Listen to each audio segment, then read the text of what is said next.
Talk to me a little bit about how you opened the restaurant a while ago, and actually now you've cut down the number of weeks you're open. It's very far to get to. First of all, how do you get the word out there, and how difficult is it to make the numbers work?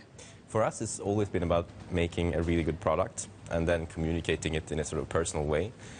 Something that I've enjoyed doing, and that's been quite successful, like doing, for example, the Netflix series that you mentioned, and stuff like that. So how did it work with Netflix? Did they approach you? Did you approach them? Do you use the money to pour into the restaurants because of Netflix? So, like, first of all, you don't get any money to do a series like... Do you not? No, I'm it's disappointed. very, very little. But you get a lot of coverage. And for me, like, getting good media coverage is simply a matter of filling the restaurants. That's the way how we create a lot of customers in the restaurant. How does your food differ from the famous Noma in Copenhagen? See, I'm Danish, right? So I kind of need how you Swedes, you always try to do something slightly different. It's quite interesting, I think like every creative person, like what you produce is made up of everything you've ever experienced, right? And me and Renee, even though we've known each other for a long time, and we have kind of the same toolbox in terms of produce and so on, what we produce differs greatly because we're different people. Right. So. Right. Magnus, what kind of people come to your restaurant, right? I mean, you have this, big book coming out on the Nordic cookbook. Yeah. It's going to be very different, I imagine, the people that cook from this to the people that actually make this long journey and reserve, a year in advance to come to your restaurant. Yeah. So the restaurant is people who are interested in the meal as an experience. They travel there and they enjoy it and then they leave. The book is different because it's a documentary book. It's about the traditions of and culture of eating in the Nordic region. So it doesn't have anything to do with my restaurant, really. Would you go there? How long does it take from London to get there? 15 hours?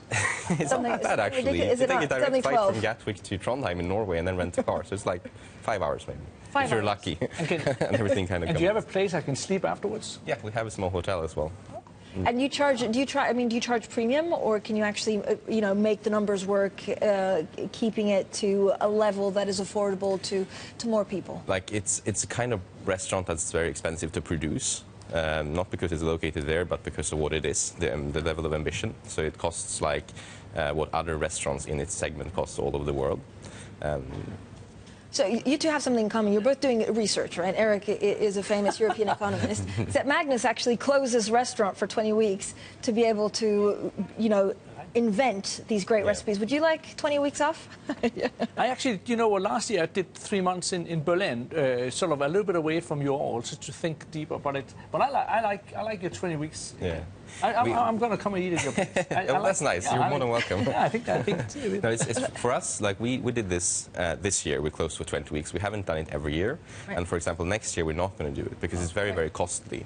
And for us to get return on that, we have to have specific projects that really merits that time and that can bring something back to the restaurant. Right. So it differs from every year. But Magnus, this is actually a serious point. And when you speak to creative directors, when you speak, to the captains of industries, is actually you need time to think and you need time to innovate. Yeah. The decision to close for 20 weeks was at the expense of profits to make sure that you delivered a high-quality product. Definitely. Did it work? It did. Did it change? Yeah, I think so. We got a lot of stuff done because for me, the ideas, they come all the time. The ideas about different things to do in the concept, but then you have to have time to actually realize them, to actually investigate and to do research and to implement the ideas in the restaurant. All right, you can see pictures. There you go, Faviken. I'm definitely going. All right, 5 hours if you're lucky. I'm sold. I'm looking forward to having you there.